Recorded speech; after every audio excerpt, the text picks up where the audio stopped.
हैं $1000 कैश में, और अगर आपको अचानक से इतने सारे पैसे मिल जाएं, तो बिना किसी रोक टोक के आप इन्हें कहाँ खर्च करोगे? उन्हें डिस्प्ले पर लगाया जाता है ताकि हम चुन सके कि हमें कौन से कपड़ों की जरूरत है।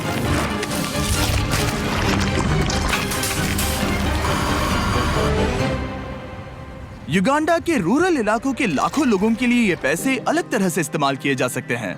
इनमें से ज्यादातर लोग एक दिन का गुजारा सिर्फ $1 या $2 में करते हैं, जिसका मतलब है एजुकेशन लेना, एक बिजनेस शुरू करना, खुद का इलाज करवाना और इलेक्ट्रिसिटी मिलना तो यहाँ नामुमकिन सी बात है। तो मुझे लगता है सोल्यूशन आसान है, राइट? हम ये पैसे उन्हें क्यों नहीं देते? लेकिन फिर मुझे लगा इतने सारे पैसे जिन्होंने पहले कभी नहीं देखे, ऐसे लोगों को हजारों डॉलर्स देना बहुत ही गैर जिम्मेदारी होगी। इसलिए जब एक ऑर्गेनाइजेशन इस काम में मदद करने के लिए हमारे पास आई, तब एहसास हुआ कि और पता करने के लिए वहाँ जाना ही होगा।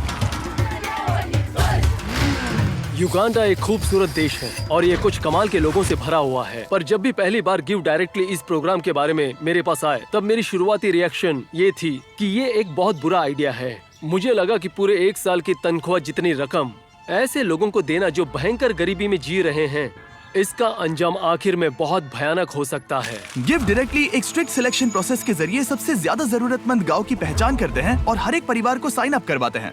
उसके बाद वो रेसिपिएंट को एक मोबाइल फोन देते हैं और एक यूनिक पिन नंबर तैयार करते हैं। फिर पैसे उनके सिम कार्ड पर भेजे जाते हैं ताकि वो सीधे ट्रांजैक्शन कर सके, या फिर करीबी आउटलेट पर जाकर एक मोबाइल मनी एजेंट से पिन का इस्तेमाल करके पैसे निकाल सके। कम्युनिटी में नौकरी के मौके सीमित होने की वजह से गाँव वालों के लिए अपने परिवार को संभालना भयानक रूप से मुश्किल हो गया है। इन्हीं लोगों में से एक है पॉल। मेरी एक बीवी है, 2 बच्चे हैं, इसीलिए मैं रुका हुआ हूँ। मेरा परिवार दिन में सिर्फ एक बार खाना खाता है। हम बस एक बार खाते हैं, रात के समय। हमारे सामने ये चुनौतियां हैं। अगर पॉल के पास और पैसे होते तो वो उन्हें सिर्फ यहाँ एक बिजनेस शुरू करने में नहीं लगाता, बल्कि ये भी पक्का करता कि उसे और उसके बच्चों को अच्छी एजुकेशन भी मिल सके। मेरा लक्ष्य है कि मुझे सीनियर 4 क्लास का सर्टिफिकेट मिले। शायद तब मेरी जिंदगी और बेहतर हो जाए। वो करने के बाद भयंकर गरीबी में जीने वाले लोग काफी सीमित होते हैं। दिन का ज्यादातर वक्त वो घर का काम करते हैं और गरीबी के जिस उलझे हुए जाल में वो फंसे हुए, उससे खुद को आजाद नहीं कर पाते। 1 साल पहले टियान और लोकुरे की भी यही हालत थी। बच्चों ने स्कूल आधे में छोड़ दिया था और आस पड़ोस में काम पाना उनके लिए बहुत ही मुश्किल था। लेकिन एक बार गिव डायरेक्टली से डोनेशन मिलने के बाद उनकी जिंदगियां पूरी तरह से बदल गई। उन्होंने उन पैसों से वहां एक जमीन खरीदी और अब उन्होंने खुद की फसल उगाना भी शुरू कर दिया है। उन्होंने एक आटा चक्की भी खरीदी है जिसमें वो पूरे कम्युनिटी के लिए धान पीसते हैं और थोड़ा मुनाफा कमाते हैं। अब वो उसी मुनाफे से अपने घर में एक दुकान खोलने जा रहे हैं। और उसके साथ ही अब लोकुरे ने गांव में एक फ्यूलिंग स्टेशन भी शुरू कर दिया है। ये प्रोग्राम उस बात की जिंदा मिसाल है, क्योंकि ये एक ऐसी इकोनॉमी को बढ़ावा देता है जो बिजनेसेस बनाने में मदद करती है। पर अभी सीधे पैसे देने के आइडिया के बारे में मुझे थोड़ा डर लग रहा है। इसीलिए हम ये समझने की कोशिश कर रहे हैं कि क्या हमें किसी और तरह से मदद करने से फायदा होगा। इसलिए हम मिले सिल्वेस्टो से, जो है एक local give directly field officer. मैं इसी समुदाय से हूँ, कारामोजा में काम करता हूँ। मैं यहीं पैदा हुआ और पला बड़ा हूँ। तो अब मेरी कहानी बताता हूँ। जब मैं बड़ा हो रहा था तब मैं स्कूल में था। ये तब हुआ जब मैं सेकेंडरी स्कूल में था। आगे की पढ़ाई के लिए मेरे माता पिता पैसे नहीं जुटा पा रहे थे, तो मेरी पढ़ाई के लिए उन्हें हमारा घर बेचना पड़ा। और वो मेरे लिए मेरे सपने को बेचने जैसा था। ये मेरी यादों को बेचने जैसा था। गरीबी की बात करें तो सबसे मुश्किल गरीबी सपनों की गरीबी होती है। गिव डायरेक्टली के साथ जुड़ने के बाद एहसास हुआ कि ये उन चैरिटीज से काफी अलग है जिनके साथ मैंने पहले काम किया था। गिव डायरेक्टली हमें पैसे देते हैं और जब किसी समुदाय में पैसे जाते हैं तब उनके बिजनेस को बढ़ावा मिलता है। इन पैसों से वो अपनी जरूरतें पूरी करने में सक्षम हो जाते हैं।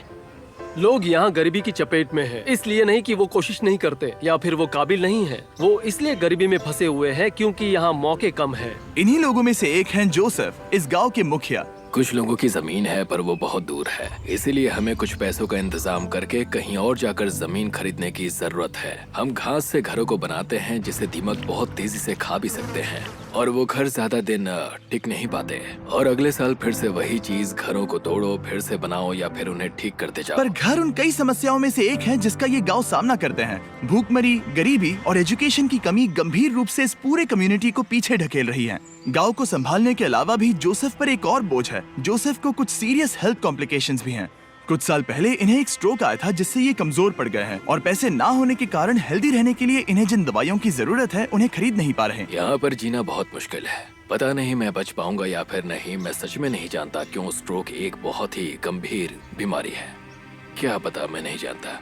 यहाँ पर सबकी अपनी अपनी अलग जरूरतें हैं और हम ये समझ गए हैं कि एक बेहतर भविष्य की ओर जाने के लिए इन लोगों की मदद करने का एक ही रास्ता है और वो है अपने परिवार के लिए सही फैसला लेने के लिए काबिल बनाना। इसीलिए हमने गिव डायरेक्टली की मदद करके इस गांव के 300 परिवारों को पैसे डोनेट करने का फैसला किया और आसपास के इलाकों को भी जो इन्हें भविष्य बनाने में मदद करेंगे। और क्योंकि गिव डायरेक्टली की टीम रेसिपिएंट डिस्ट्रीब्यूशन प्रोसेस को पूरा कर रही है जिसमें पूरा दिन लग सकता है, इसलिए डैन और डैरेन गाँव एक्सप्लोर करने निकल पड़े जहाँ वो 2 छुरी तेज करने वालों से मिले। क्या लगता है उनसे अच्छा कर पाएंगे? मैं जानता हूँ मैं कर सकता हूँ।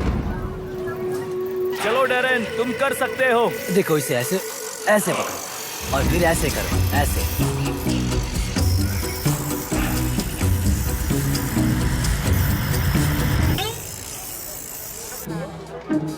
और अब होगा एक फाइनल टेस्ट।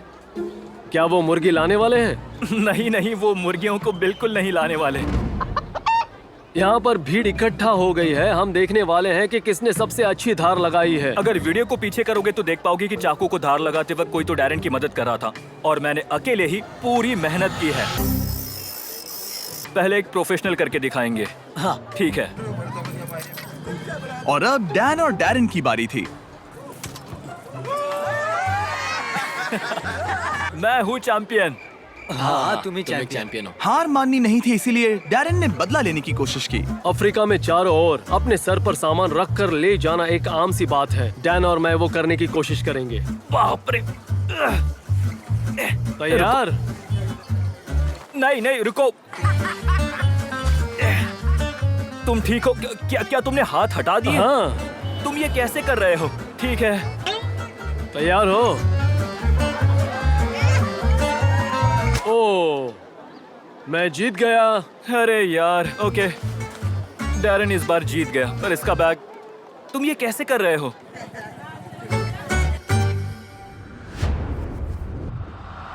और अगले ही दिन वक्त था डिस्ट्रीब्यूशन का। आखिरकार वो पल आ ही गया। सारे पैसे करीब 10 मिनट्स में ट्रांसफर होने वाले हैं और आखिरकार इन सभी लोगों को वो मौका दिया जा रहा है ताकि वो गरीबी से बाहर आ जाए जिससे ये पूरी जिंदगी लड़ते आ रहे हैं। पर गांव में सभी लोगों में से जोसेफ सबसे ज्यादा फिक्र में थे। उन्हें पता था कि इन पैसों से उनकी और उनके परिवार की जिंदगी बदल सकती है। यही वो पल था जिसका इन्हें इंतजार था। पूरी कम्युनिटी घबराई हुई थी और साथ ही एक्साइटेड भी।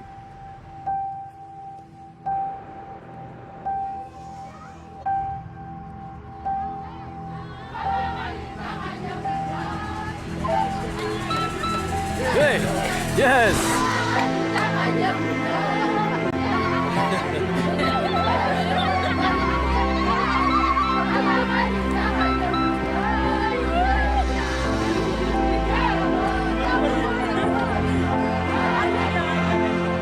ये वाकई में कई जिंदगियों के लिए बदलाव लाने वाला पल था। ये मौका सिर्फ इन लोगों को ही नहीं मिला बल्कि इनके बच्चों को और उनकी आने वाली पीढ़ियों को भी मिला है। गिव डायरेक्टली के साथ मिलकर हम इस गांव के हजारों लोगों की जिंदगियां बदलने में कामयाब हो पाए।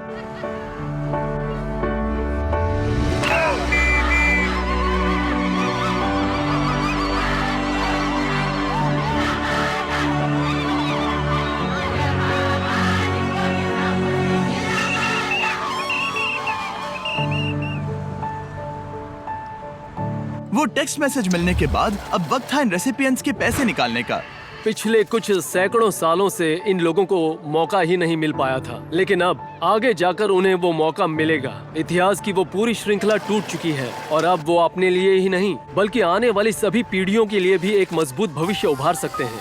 और कुछ लोगों ने उन पैसों को सही जगह इस्तेमाल करना शुरू भी कर दिया, जैसे कि रूथ इस बात की शक्तिशाली मिसाल है कि ये पैसे क्या साबित करने की क्षमता रखते हैं। गिव डायरेक्ट से पैसे मिलने से पहले मैं मेरे बच्चों को सहारा नहीं दे पा रही थी। मैं उनके लिए दवाइयाँ भी नहीं ले सकती थी। मैं बस एक हाउसवाइफ थी, इसलिए जिंदगी बहुत मुश्किल थी।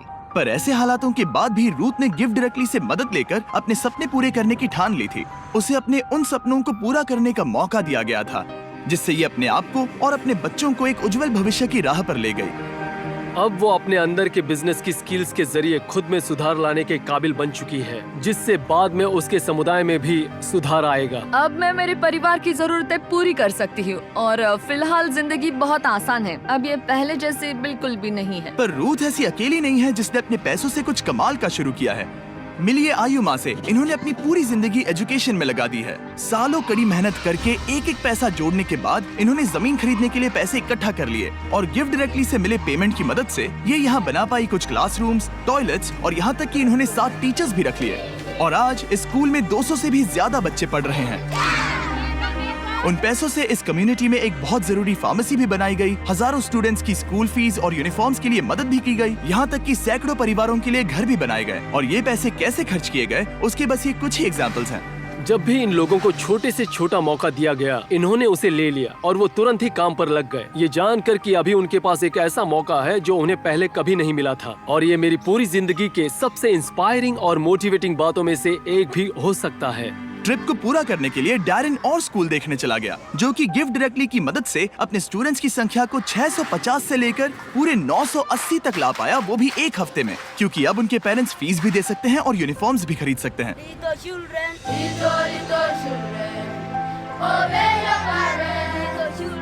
आप गड़गड़ाहट की आवाज सुन सकते हो, तब असल में बारिश शुरू हो गई थी। पर जैसे ही बच्चों ने गाना गाना शुरू किया, वो बादल हट गए और यहाँ पर उजाला हो गया। ये बहुत ही कमाल का अनुभव था।